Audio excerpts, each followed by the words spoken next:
Hello, everyone. Welcome to another weekend update. In this update, I don't really have too much to say about what's going on in the guild besides the usual stuff.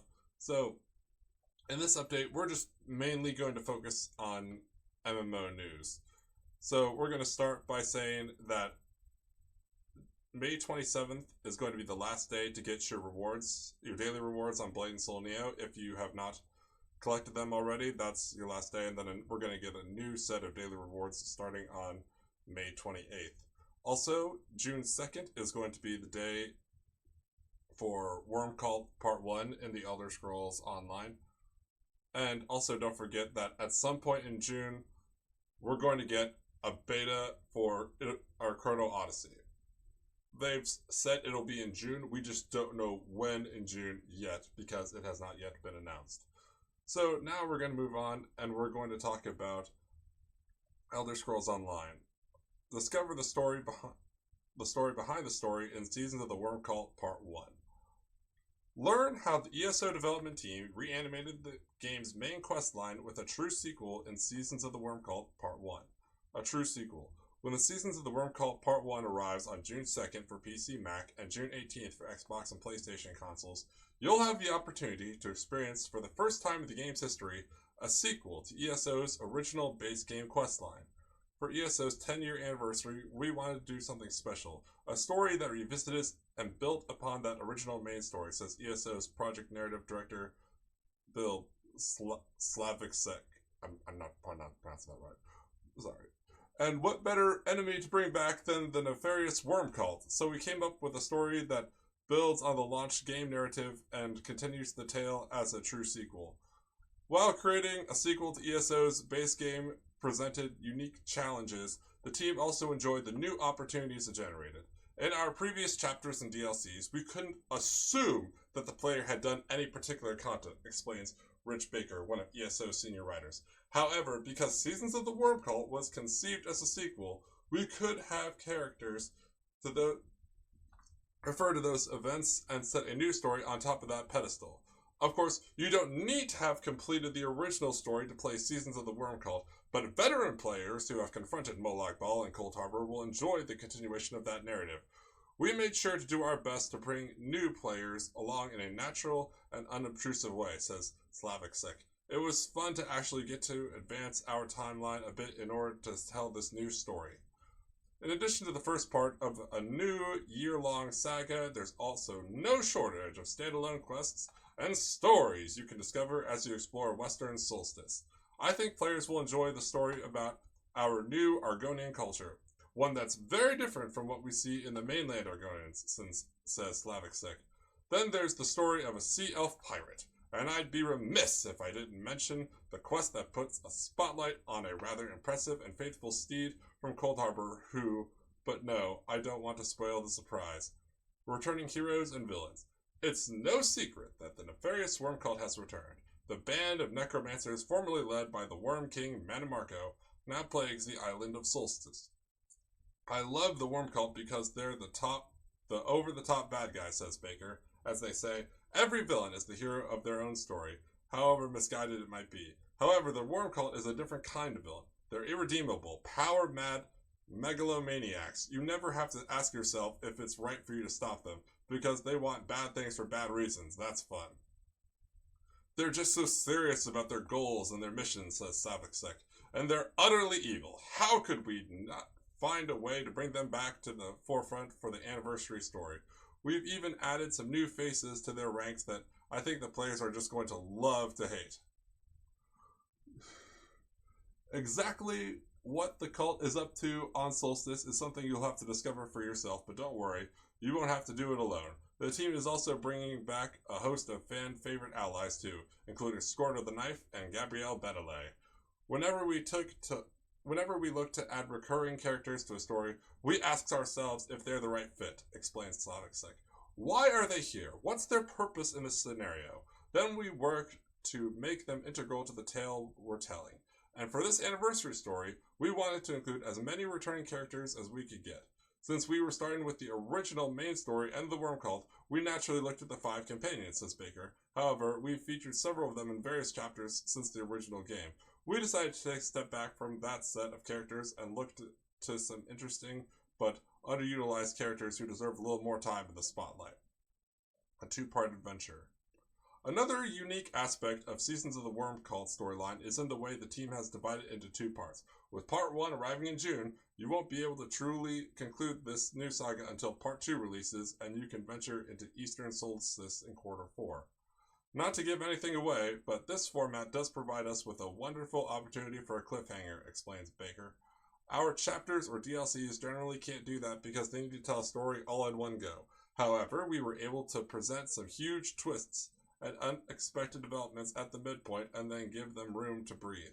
It's a powerful narrative device we can hardly ever get a chance to employ, so we took full advantage of it. Seasons of the Wormcult is also the first major release after April's prologue quest that makes full use of the new player response options tech, allowing you to add flair to your responses when talking to NPCs. It made sense to us to finally roll out this new feature as part of the game's anniversary, explains Slavicsik. We've experimented with the concept over the years, but now we've made it an integral part of the game. Personally, I'm really enjoying the opportunity to provide the player with some sassy or humorous choices in the right moments, says Baker. People crack jokes in the face of serious situations all the time. It's one of the ways we confront danger and uncertainty. And everybody occasionally wants to indulge the impulse to say something you'd never say in real life. Continue your saga. With the Season of the Wormcult storyline, you'll have a chance to continue the saga that began back in 2014. Are you ready to once again confront Tamriel's most feared necromantic cult? Let us know via Blue Sky, X, Instagram, and Facebook. The Seasons of the Wormcult arrives June on PC, Mac, June 18th.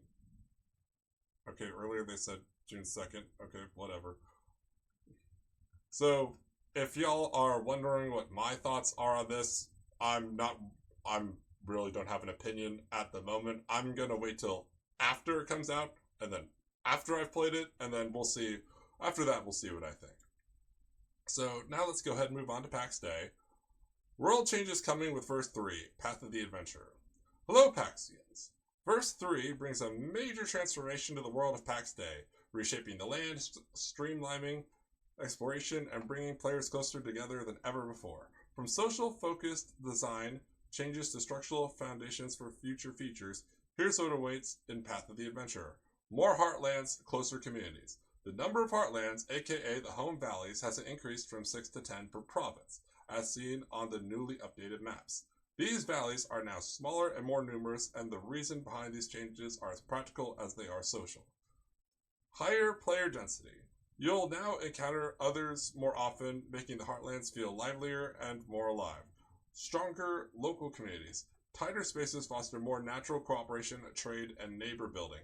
Smarter wildlands. Previously vast and often empty, the wilds have been slightly reduced in size to concentrate activity, encourage encounters, and make exploration more meaningful. Improved balance. Biome distribution and enemy camp placement have been adjusted across the world to ensure a smoother progression and more thematic consistency. The enemy camp's density has also increased significantly both in the home valleys and the wildlands. Scalability. With more Heartlands per shard, the world can now accommodate a growing player base without fragmenting the community. This marks one of our boldest steps yet toward a more dynamic, interconnected world. A living, breathing world. The world of PAX Day has never felt more alive or more mysterious. Okay. Across every valley and ridge, you'll discover new sights and visual upgrades that elevate the landscape and deepen immersion. Revamped stone circles, each with unique architecture and a strong sense of history. Rebuilt Petra Day starting zones, reimagined as ancient sanctuaries turned base camps, complete with warmth, crafting stations, and space to welcome new and future plotless players. Added crafting sites, expanding settlement strategies and crafting hubs on top of the revamped Petra Day sites. We added some small crafting sites with public crafting stations in the home valley and the wildlands. And if you're paying attention, you'll notice sealed cave entrances, foundations for future town sites, and ominous Inquisitor citadels on the horizon, silent promises of stories yet to unfold. The natural world has evolved too. Forests are thicker, richer in atmosphere and detail. The corrupted plains twisted with strange new growths. Regions like the scrublands, whispering woods, and cursed rockland have been refreshed with a deeper texture and moodier biomes. Grass and trees sway with the wind. We made some improvements to limit motion sickness while keeping the atmosphere vivid. Ancient Stellae? Could someone tell me in the comments if I'm pronouncing that right? Ancient Stellae are now more naturally embedded in the terrain, enriching lore and immersion. To complement the visual upgrades, the terrain itself is now more welcoming. Fewer steep cliffs, smoother travel routes, and improved road intersections means easier, more enjoyable navigation. Backdrop, mountains, and snow lines have been fine-tuned for visual coherence. Small ponds now dot the countryside, adding charm and diversity. And though the world retains its rolling hills, foundation pieces make it easier than ever to build on any terrain. A not-so-subtle map shift. If you're a seasoned traveler in PAX Day, you might notice something off. That's because Karis and Mary have swapped places on the map. This wasn't part of a grand redesign plan, rather a practical adjustment driven by some upcoming needs tied to Verse 4. We needed to create a bit more room near the Lyonese gates, and this reorganization turned out to be the simplest way to make it happen. We understand this may feel disorienting at first, especially for veteran players, but we hope the long-term benefits will make it worth the adjustment, polish, performance, and promise. Behind the scenes, the world's streaming systems have been upgraded for better performance and faster asset loading. Countless floating objects, like probably not floating heads though, terrain glitches, and visual oddities have also been cleaned up to provide a more polished and consistent experience. Together, these changes bring a world that feels more cohesive, more believable, and more ready for the adventures to come. We hope you're as excited as we are to set foot in this revitalized world when Path of Adventures launches. Stay tuned for upcoming deep dives into the RPG system overhaul and crafting evolution. Alright, so actually, there was an article. Article that came out yesterday. Let's look at that now. Hello, Paxians! With the arrival of Path of Adventure, we're rolling out the most substantial RPG and combat update to date. These changes have been in development for nearly 6 months now, and they represent a foundational rebuilding of PAX Day's core systems. The reasons behind these changes. Combat in PAX Day has, until now, lacked some depth with limited tactical options and gear choices that didn't matter enough. This update addresses those concerns head-on by creating distinct combat roles, tank, DPS, healer, without forcing rigid builds. Hybrid builds remain viable, especially with mixed armor and gear synergies. Your identity on the battlefield is up to you. Making gear matter. Armor, weapons, and spells now contribute significantly to your strategy and effectiveness, giving players more control through a tactical combat system, improved UI, and a shared resource called Spirit. Aligning progression with playstyle. He more you use a piece of gear. Oh, I get it. So it's supposed to say the. Aligning progression with playstyle. The more you use a piece of gear, the more experienced your character becomes with it. Introducing item power to make gear scaling visible, meaningful, and skill dependent. This is more than a patch. It's the first step towards a new PAX Day. Updated combat systems, deeper, smarter, and more purposeful. Item power and progression. Every weapon and armor now has an item power score that scales with both gear quality and your combat skill level. In addition, armor skills have been introduced. These determine your effectiveness with specific armor types. Higher tier gear requires higher corresponding skills to use. Combat XP is now gained from killing enemies, and it contributes directly to leveling up specific weapon and armor skills. The harder the enemy, the more XP you gain. Yeah, that sounds about right. Party members in proximity share XP, especially when fighting veteran enemies marked with a skull. Fewer equipment slots, more impact. We've consolidated some equipment slots. Shoulder and top slots are now combined to streamline gear without diluting build depth. Each remaining piece carries more weight in shaping your character's abilities and stats. Gear, more than just stats. We've redesigned all armor classes to support specific combat roles. Heavy armor. High physical resistance, including threat generation, bonus to blocking, crowd control effectiveness, and resistance. Tanking, survivability, and crowd control related spells. Medium armor. Balance link, survivability, and damage. Frontline DPS and frontline utility spells. Light armor is the weakest defense but the strongest damage and healing done. Spells for healers and spellcasters. Core gear pieces, head, chest, legs, and feet now have built-in spells even at common quality. With 36 unique spells across wearable gear, every piece of armor you choose matters from the start. We're also adding incentives to mix armor types to tailor spell and stat bonuses to your build. Examples of spell on gear. Heavy armor, on head, taunt. Taunts an enemy, temporarily forcing them to attack you. Additionally, the target's damage is reduced by 25% for 4 seconds. Okay, I'm gonna stop right there. A taunt skill for tanks should honestly come as a standard in an MMO. There is a taunt, like in Elder Scrolls Online, there is a taunt on the one hand and shield. That, as far as I know, there's never been an AoE taunt in ESO, even after all these years. Okay. Though, if someone is aware of a AoE taunt in ESO that I'm not aware of, please let me know in the comments. Okay, on chest, Iron Root Grasp. While channeling, the caster becomes immobile, entering a trance-like state. Enemies within range are chained to the ground. On chest, Windlash. Pull an enemy towards you and chain them in place for 2 seconds. Medium armor. On chest, Ambush. Become invisible and gain empowered attacks while hidden. On head, Jester's Flask. Throw a flask that splashes on impact, reducing the movement speed of affected enemies by 40% and reducing their physical damage dealt by 12%. Lasts for 10 seconds. Light armor on chest, Divine Shield. For the next 4 seconds, reflect all melee damage taken back to the attacker and heal for the same amount.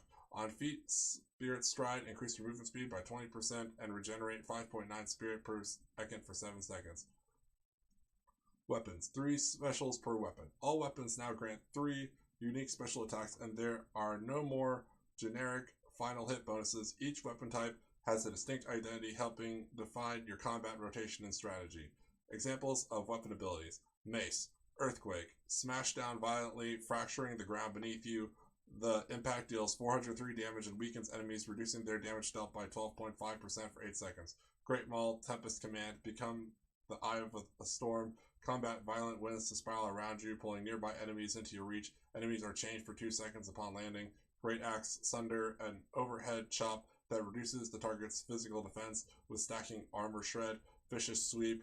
Swing in a broad arc, dealing 354 damage. All enemies struck gain armor shred charges equal to the highest stack count among targets hit. Sword. Interrupt. A kick that interrupts spellcasting and silences the caster if successful. Great Sword. Guard Breaker. Perform a heavy rising slash that breaks through the blocks, dealing 348 damage, successfully breaking a block, briefly stuns the enemy. Healing Staves. Better tools for healing. 3 new healing staves, each with a full kit of healing spells, bringing dedicated healing rolls to dungeon groups. Examples of healing abilities. Cleric Staff. Divine Missive. Fires a projectile that splashes for 202 health to all allies within 4 meters. Divine Intervention. Heals a target below 40% for 380, otherwise heal for 175 health. Sylvan Staff. Regrowth. Give a regrowth to an ally, providing 15, 30, 45 health per second for 8 seconds. After 3 stacks have been applied, the next stack will overflow, giving 173 health and removing all stacks. Overgrowth. Heal allies within 7 meters based on the number of regrowth stacks on them for 111, 137, 132, 132, and refresh the duration of all regrowth effects. New resource. These abilities consume spirit, a new resource shared across melee and magic users, adding an extra layer of timing and choice. Improved dungeon experience. We have completely rebalanced the game with a specific focus on difficulty. Progression should feel smoother and content we designed to be harder. For example, dungeons should be more challenging. We've improved AI behavior on navigating to and around players. This means that the previous temporary teleportation fix has been removed. Issues with pathing should be rare, but if they happen, enemies will reset positions instead of teleporting to your party. We have revisited aggro management and made it easier for tanks to hold aggro using their new spells and tank weapons, maces, and great mauls. Okay, cool. Starts again. UI and input updates. We've made input and interface improvements to combat, including a new default keyboard layout with access to all 7 abilities, no modifiers needed. HUD updates to display your spirit pool and new party targeting self-cast options. What's next? These changes aren't just about the now, they lay the groundwork for what's coming. More crafting depth, richer loot tables, and more build diversity and better dungeon composition. These updates ensure PAX Day grows into a world where your gear choices, playstyle, and combat decisions shape your journey. We'll be sharing more info about crafting changes in an upcoming spotlight, but for now, we're thrilled to bring you the first taste of a PAX Day where every swing, spell, and stance means something. We're building PAX Day with you, and this RPG update is one of the most significant steps yet in bringing the world and its conflicts to life. Pax Vobiscum, the mainframe team. Okay, so that's what we see from PAX Day. Now let's go ahead and talk about what we know from Throne and Liberty. And by the way, I'm not really going to talk about Blade and Soul and Neo. Y'all know that I'm pretty much done with Blade and Soul and Neo at this point. Besides, collecting daily rewards, just waiting for the next chapter to come. So, anyways, Throne and Liberty update 2.10.0. Downtime will begin at 10:30 PT on May 14th and last approximately 3 hours. Queen Bellandir has been defeated countless times, but they're ready for revenge from May 15th through May 29th. Conquer new mechanics and discover altered loot tables as you take on a trickier variant of this familiar foe. Bonus weapon mastery points and expedited fishing progression will also be available from May 15th through May 22nd. Find the full list of changes below. Guild Call to Arms, Arc Boss Guild Raid event. Between May 15th and 29th, guilds will have access to a special version of the Queen Bellandir fight as a guild raid. The guild raid version of Queen Bellandir has adjusted mechanics and is balanced for a smaller group of players to tackle. Guilds may enter the Queen Bellandir guild raid up to twice per week while the event is active. Defeating the guild raid version of Queen Bellandir will always drop a Tier 2 armor, a Tier 2 accessory, a non-boss Nebula Island accessory, and may drop Arc Boss weapons or accessories. Fishing bonuses, special bait event. Pick up special fishing bait from event NPCs in Castleton, Vienta Village, and Herbert Village between May 15th and May 22nd to get to your nearest shoreline to put it to use. Anglers of all levels can benefit from this bait as it can catch special fish that provide bonus fishing experience as well as additional items when reeled in. War Games Spectator Mode. This update adds spectator mode cameras that allow anyone to watch the action during a War Games match. Browse the list of upcoming War Games and join public matches as a spectator. Match owners retain control over whether matches are public or private and the access of individual participants, including spectators. Both free camera and target follow camera options are available in spectator mode. Free camera allows you to fly around the match space to view any part of the action that most interests you or set up to view critical map points. You can also save specific camera angles to function keys and quickly swap between them later. Follow camera lets you select the player you wish to follow from the list of active players in the match to lock the camera to their movement. General. After reviewing player feedback and gameplay data, equipment drop rates will be slightly increased across a variety of content with an emphasis on increased accessibility of Tier 2 equipment. Boss type content, guild raids, and field bosses. Dungeon content, 3-star dungeons, Hall of Illusion. Open world content, Abyssal Dungeons, Nebula Island, and material transmutation rewards. All Things Workshop add a variety of miscellaneous crafting recipes that exist on other crafting merchants to the All Things Workshop. Guilds add the option to teleport to zones currently controlled by the guild through the guild UI. Map add the ability to share your map pins to others via chat link by either selecting the link button on the pin or alt-left clicking the pin. Chat adding a category for recently used stickers to make them more quickly accessible. Party board added the ability to favorite individual party board categories and view them through the shorter favorites list. Codex players will no longer be stuck in an invisible state when exiting the instance area during the One-Eyed Hawk Exploration Codex Center style fields. Crimson Manor adjusted the event area of Best Way to prevent the worst, so it no longer overlaps with the waypoint. Greyclaw Forest, Wolf King Hill fixed a spot where players were blocked by an unexpected collision. Localization updated tooltips on several abilities for clarity on how they function. Vanguards fixed an issue where the previous Vanguard leader would be labeled as such after changing Vanguard leadership. PlayStation 5 controllers will now vibrate again when playing on PlayStation 5. Controller cooking results are now immediately shown when using the search bar in the cooking menu. Morphs. A swim morph will no longer be entered when using a dash morph in shallow water. HUD. Removing the red dot notification from the upcoming schedule widget. Party. Party invitations are now automatically declined upon changing instances. Combat. Removed the camera shake effect when being hit by the broad area effect abilities. Staff. Fixed an issue causing the mana regen from Inner Peace to be lost upon receiving a CC effect while the immune to CC specialization was active. Crossbow. Fixed an issue causing the incorrect icon to be shown in various locations when the Wild Barrage specialization was active on Merciless Barrage. Wand. Ray of Disaster now deals damage to moving targets. Greatsword Mastery. The Reckless Assault Mastery node now grants the desired effects. Cosmetics. Fixed an issue causing the VFX on the Dawnlight crossbow's weapon skin to be displayed in the correct position. Fixed an issue causing lightning VFX to not be shown on parts of the Stormcaller's Shroud outfit. Fixed an issue causing the book to be held upside down where the Abyssal Wand weapon skin was equipped. The Adventurous Pioneer outfit can now be dyed. Thank you for your support. We'll see you in Silicium. Okay, so that's pretty much it.